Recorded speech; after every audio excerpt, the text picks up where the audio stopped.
Hey everyone, and welcome back to the show. Hello, hello.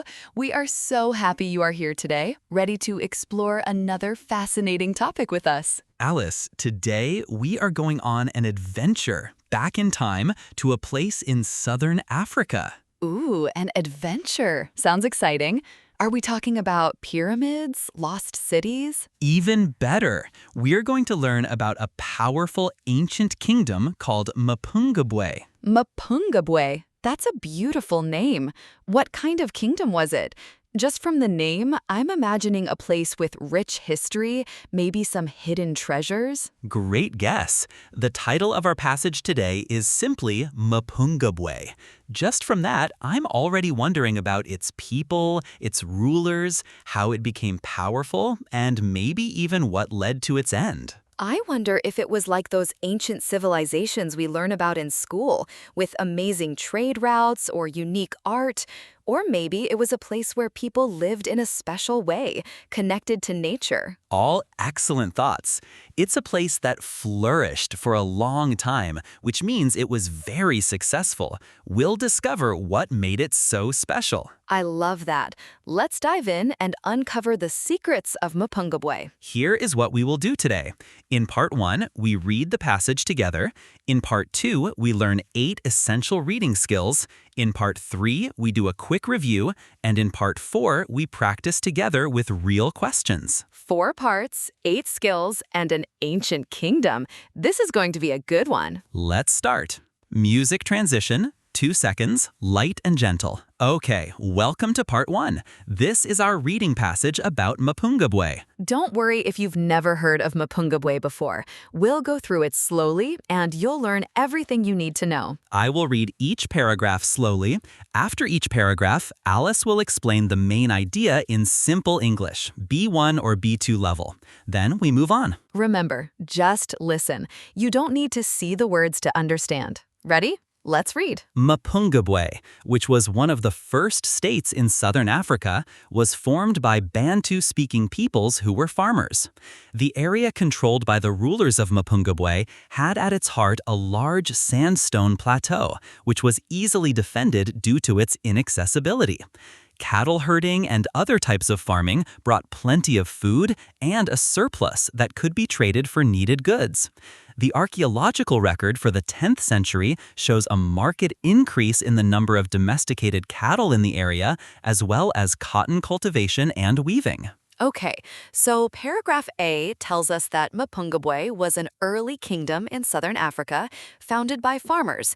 They lived on a high, safe plateau, which means a flat area of land that is very high and difficult to reach. They grew food and raised many cattle, which they could trade for other things they needed. We know this because of things found by archaeologists, like old bones and tools. 2 words to highlight: inaccessibility, this means it was very difficult to get to, and surplus, which means more than enough, extra, so they had a surplus of food. Surplus. Extra. Say it with me. Surplus. It's really interesting how important farming and cattle were for these early societies. It sounds like they were very self-sufficient. Absolutely. It was the foundation of their success. Let's continue. Music transition. 1 second. The total population of Mapungubwe at its peak in the mid-13th century was around 5,000 people. The king and his advisors dwelt in a stone enclosure on the highest level of the community's territory, a natural sandstone hill. The rest of the community lived in mud and thatch housing spread out below the hill. This settlement, known as Babanyanalo, covers around 5 hectares and predates the hilltop structures. Okay, so paragraph B tells us that the king and his advisors lived on a stone enclosure on the highest level of the community's territory, a natural sandstone hill. The rest of the community lived in mud and thatch housing spread out below the hill. This settlement, known as Babanyanalo, covers around 5 hectares and predates the hilltop structure. So, paragraph B gives us a picture of the city. At its busiest time, about 5,000 people lived there. The king and his advisors lived in a special stone area on top of a very high hill, making it very safe. Everyone else lived in simpler houses, made of mud and straw, down below the hill.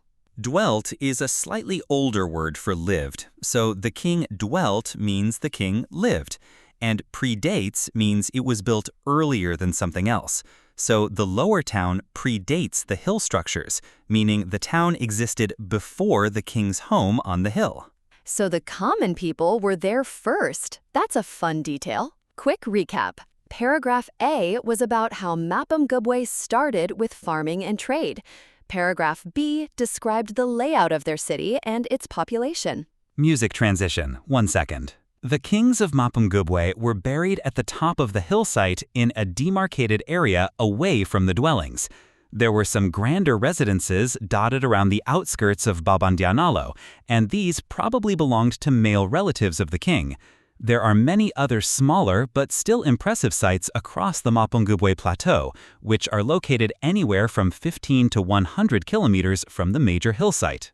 Okay, paragraph C tells us about the important people and where they were buried or lived. The kings were buried in a special, marked area on top of the hill. And some of the king's family members, like his male relatives, lived in bigger houses in the main town, Babandanalo.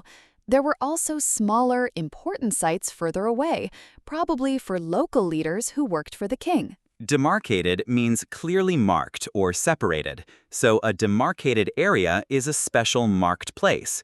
Residences simply means homes or houses. Quick question for you. Who lived in the grander residences mentioned in this paragraph?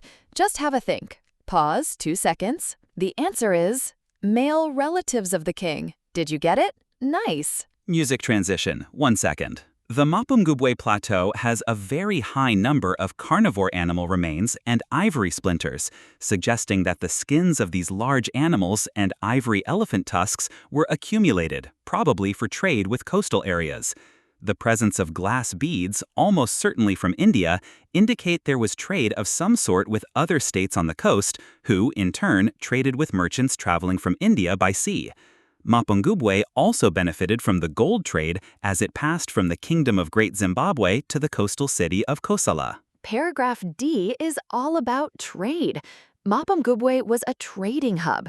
They traded animal skins and elephant tusks, also called ivory, with people near the coast. They also got glass beads from India, probably through other coastal cities. And they were part of a big gold trade route, getting gold from Great Zimbabwe and sending it to cities like Kosala. So they were very connected to the wider world. Carnivore means a meat-eating animal. Ivory is the hard white material from an elephant's tusk.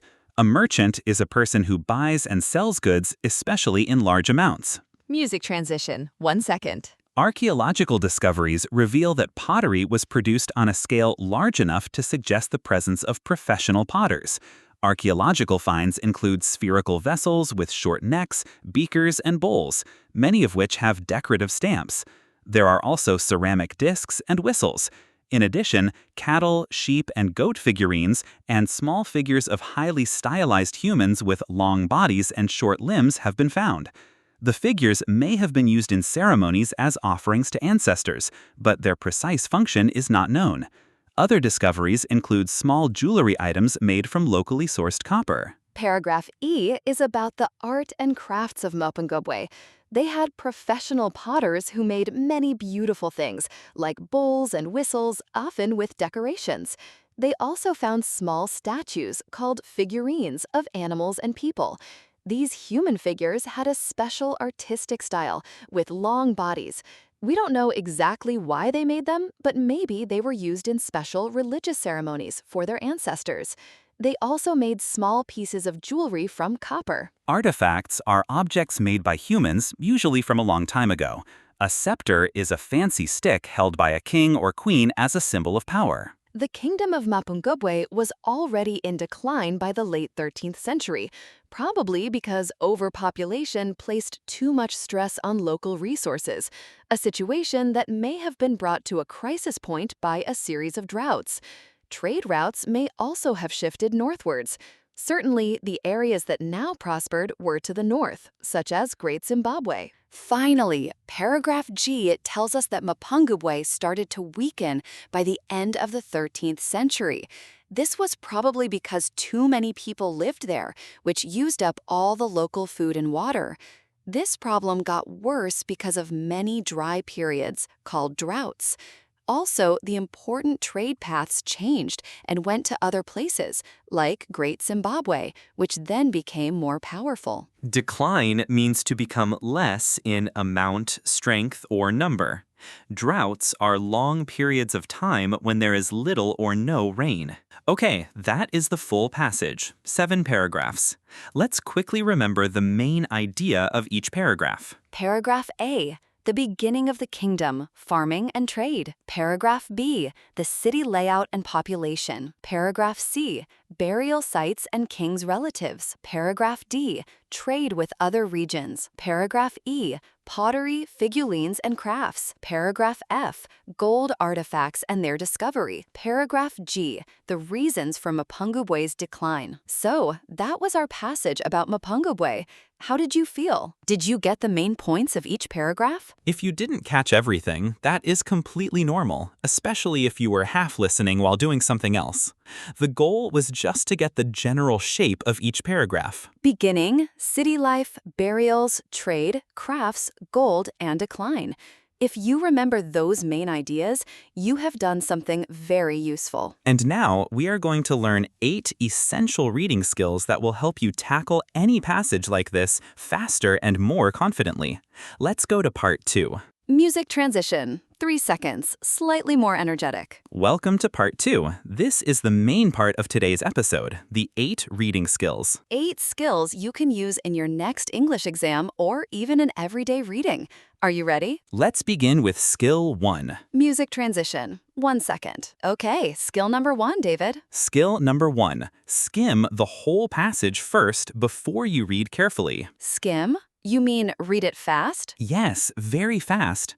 Don't stop for difficult words. Just get the general idea of each paragraph. So, for our Mapungubwe passage, what's the general idea? Paragraph A introduces the kingdom. Paragraph B describes the city. Paragraph C talks about burials. Paragraph D explains trade. Paragraph E covers crafts, paragraph F highlights gold, and paragraph G details its decline. Oh, so it's basically beginning, city, burials, trade, crafts, gold, and decline. That's the same shape we just reviewed. Exactly. And once you know that shape, finding answers becomes much faster. That makes a lot of sense. I always used to read the whole thing first. No more. Here is a tip. When you skim, only read the first sentence of each paragraph.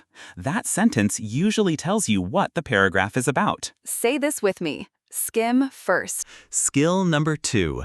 Always read the questions first before you scan for answers. Wait, isn't that obvious? You'd think so, but many students start reading the passage in detail before they even know what they're looking for. Ah, so they waste time reading things they don't need. Exactly.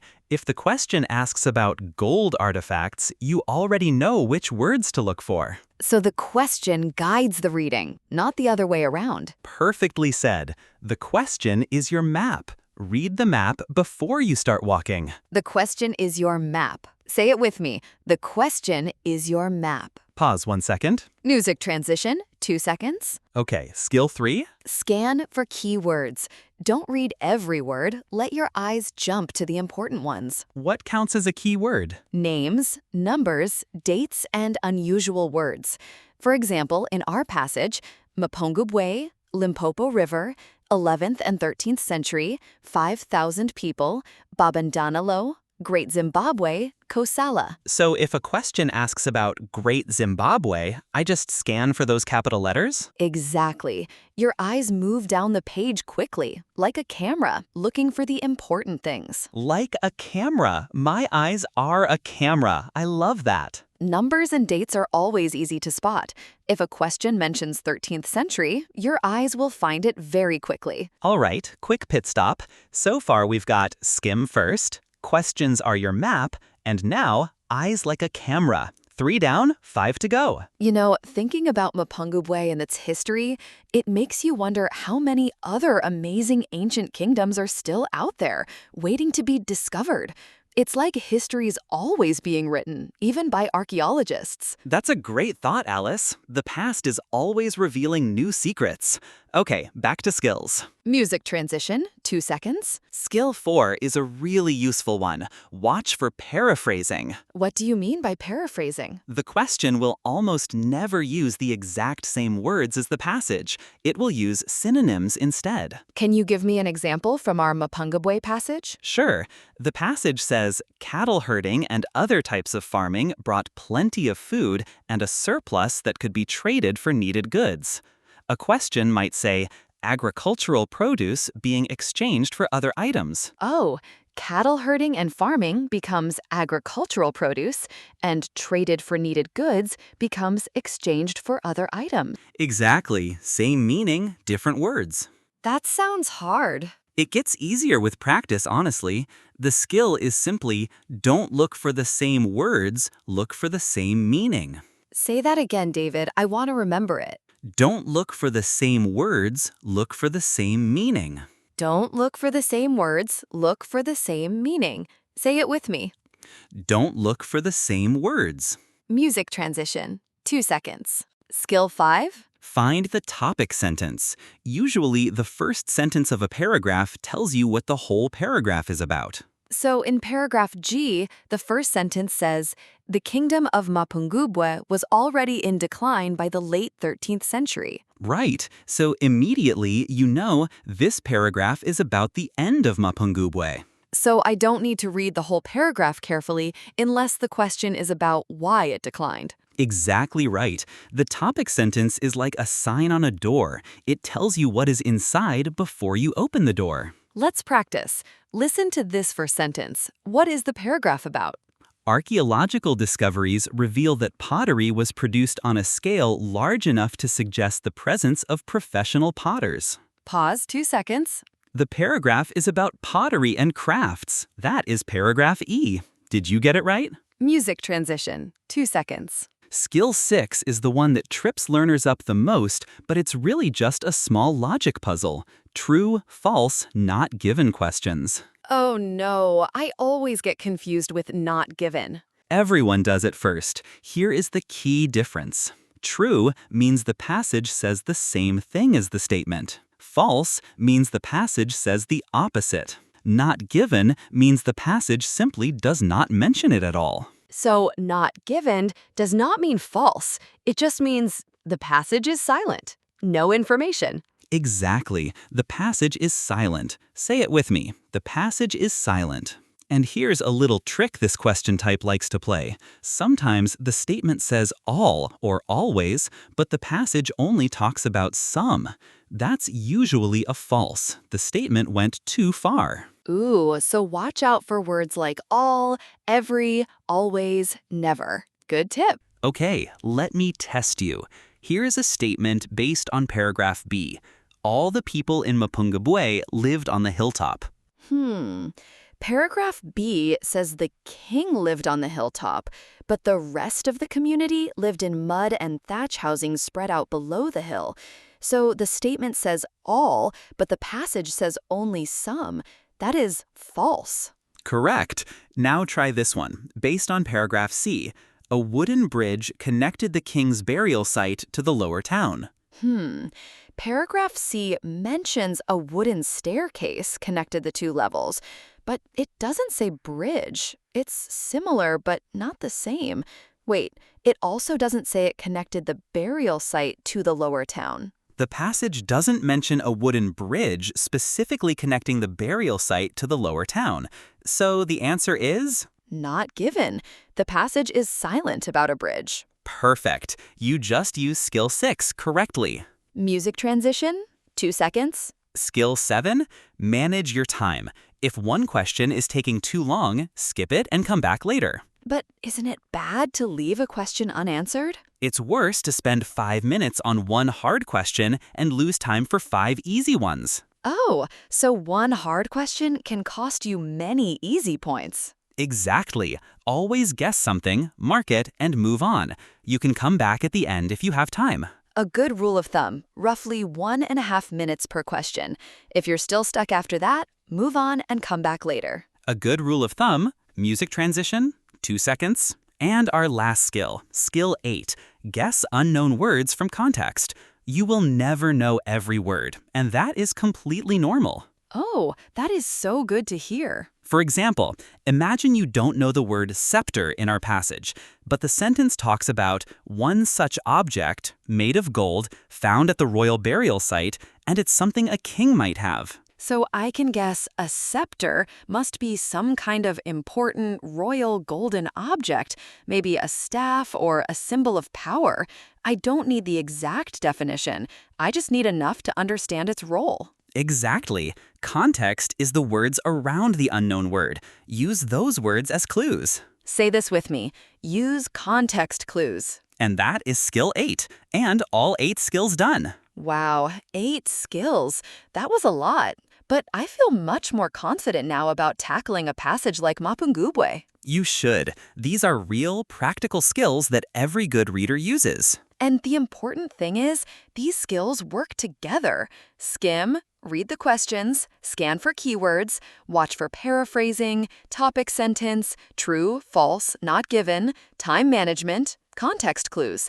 They are a team. All 8 working together. Let's go review them quickly. Before we move on to part 3, David, where can students practice these reading logic skills? Definitely check out IELTSlogic.com. It offers full reading passage breakdowns, listening practice, and speaking logic training. That's awesome! Built by system architects to sharpen your analytical thinking. Visit IELTSlogic.com today. Welcome to part 3. Quick review, no pressure, just a fun recap. I will say the skill number, Alice says the skill name. Ready? Ready. I will remember all 8. Watch me. Okay, Alice, I'm gonna quiz you. Skill 1. What do we do first? Read every word very carefully? Ha, no, that's the opposite. Skim first. Get the big picture. Right. Skim first. I knew that. Okay, my turn. Skill 2. Skill 2. Read the questions before you scan. Excellent. And skill 3, what are our eyes like? Like a camera. Scan for keywords, not full sentences. Perfect. Skill 4, what's the big trick the exam likes to play? Paraphrasing. Don't look for the same words, look for the same meaning. You got it. How about skill 5? Find the topic sentence in each paragraph. And skill 6, the one everyone gets confused by? True, false, not given. True is same, false is opposite, not given is silent. Very good. Only 2 left. Skill 7? Manage your time. Don't get stuck. And finally, skill 8? Guess unknown words from context. Use those clues. 8 skills. I think I got them all this time. Well, almost. You nearly said read every word at the start. That one doesn't count. I was warming up. Now, if you feel like it, try saying all 8 out loud yourself. No pressure. Even remembering 4 or 5 is great. However you did, that is genuine progress. 8 skills reviewed, quickly and clearly. Remember, you don't need to memorize the names. You need to do them. Skills are actions, not words. Alice, a quick reminder for our listeners before we head into part 4. Yes. For complete reading sentence analysis, synonym replacements, and solution pathways, head over to IELTSlogic.com. It's designed by IELTS experts to help you build clear logic. Check out IELTSlogic.com and boost your score. Now, the most important part, putting the skills into action. Let's go to part 4. Music transition. 3 seconds, focused and calm. Welcome to part 4. Practice time. We are going to use our passage about Mapungubwe. Remember? The one about the beginning, city life, burials, trade, crafts, gold, and decline. And I will ask you real exam-style questions. Try to answer before we give you the answer, if you can. Say it out loud if you like. No pressure, though. Just listening carefully works too. After each question, we pause. Then we go back to the passage, look at the exact line, and explain the answer. Music transition. 1 second. Let's start with matching headings. Which paragraph contains the following information? Question 14. A mention of the uncertainty regarding the purpose of certain objects. Pause 5 seconds. For this, let's go to paragraph E. It says, the figures may have been used in ceremonies as offerings to ancestors, but their precise function is not known. The phrase not known clearly shows uncertainty, so the answer for question 14 is E. This is a good example of looking for exact phrases that match the meaning. Music transition. 1 second. Question 15. The likelihood that a climatic factor increased the problems Mapungubwe faced. Pause 5 seconds. Let's look at paragraph G, which discusses the decline of Mapungubwe. It mentions that the situation may have been brought to a crisis point by a series of droughts. Droughts are a climatic factor, meaning something related to the weather or climate. So the answer for question 15 is G. This shows how a specific key word, like droughts, can point you to the right paragraph. Music transition. 1 second. Question 16. A mention of the location where members of the king's family are thought to have lived. Pause 5 seconds. For this, we go to paragraph C. It states, there were some grander residences dotted around the outskirts of Babanyanalo, and these probably belonged to male relatives of the king. Male relatives of the king are members of his family, and grander residences tells us where they lived. So the answer for question 16 is C. This is about finding the specific group of people and their living situation. Music transition. 1 second. Question 17. A reference to people who brought goods by ship. Pause 5 seconds. Let's go to paragraph D, which is all about trade. It says, merchants traveling from India by sea. People who travel by sea are bringing goods by ship. So the answer for question 17 is D. This is a clear example of paraphrasing. By sea meaning by ship. Music transition. 1 second. Question 18. An estimate of the size to which the Mapungubwe community grew. Pause 5 seconds. This takes us to paragraph B. It explicitly states, the total population of Mapungubwe at its peak in the mid-13th century was around 5,000 people. This is a direct estimate of the community's size. So the answer for question 18 is B. Scanning for numbers, like 5,000, helps here. Question 19. A mention of agricultural produce being exchanged for other items. Let's head back to paragraph A. It mentions cattle herding and other types of farming brought plenty of food and a surplus that could be traded for needed goods. Cattle herding and farming is agricultural produce, and traded for needed goods is being exchanged for other items. This is a perfect example of paraphrasing. So the answer for question 19 is A. Music transition. 1 second. Okay, let's try a different type of question now. This time, multiple choice. You need to choose 2 letters. Questions 20 and 21. The archaeological record reveals information about gold and the kingdom of Mapungubwe. Which 2 pieces of information are mentioned by the writer? A. Not everyone in Mapungubwe used gold as a form of payment. B. Items of gold were placed close to where Mapungubwe kings were buried. C. The most valuable item discovered in Mapungubwe was a scepter made of gold. D. The way gold was decorated in Mapungubwe was also practiced in another kingdom. E. Working with gold was a respected occupation in the Mapungubwe community. Pause 8 seconds. Let's go to paragraph F, which is about gold. For option B, the passage says, these objects were all found at the royal burial site. The royal burial site is where kings were buried, so this is true. For option D, it mentions a type of decoration found nowhere else except Great Zimbabwe. This means it was also practiced in another kingdom. This is also true. So the 2 correct answers are B and D. Let's quickly look at why the others are wrong. Option A, the passage doesn't mention if gold was used as payment by everyone, so this is not given. Option C, the passage says one such object that has been discovered may have been a scepter, but it doesn't say it was the most valuable, so this is not given or even false because it makes a claim not supported.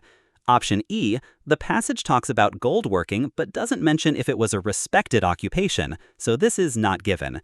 This shows how important it is to find direct evidence in the text. Music transition. 1 second. Great job with those. Now, let's move on to a summary completion task. Remember to use one word only from the passage for each blank. Complete the summary below. Archaeological discoveries. The Mapungubwe community's 22 blank is indicated by the amount of professionally made pottery discovered at the site. Many of these objects, such as beakers and bowls, are highly decorated and have been marked with stamps. Other finds include round ceramic objects, 23, and figures of various animals, as well as models of people with stretched, 24. It is possible that these had a role in ceremonies to honor, 25. In addition, pieces of 26 made from a local metal have been found at the site. Pause 10 seconds. Let's fill in these blanks one by one. All the answers are in paragraph E.